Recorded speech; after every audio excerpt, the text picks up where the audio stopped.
Are you ready to embark on a transformative journey into the heart of language? Welcome to Sophia's Cologne, a journey of language and discovery. The ultimate guide designed for tourists and beginners to the German language. You'll dive into everyday conversations, mastering scenarios like meeting new people, ordering food, navigating public transportation, shopping, and even discussing your health.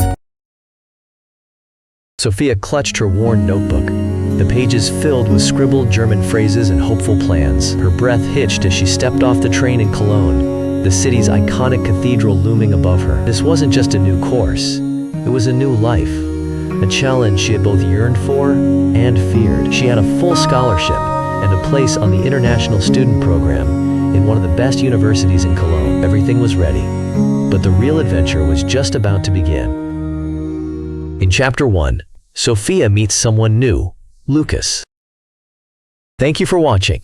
Please like, comment, and subscribe to this channel. Talk to you again soon.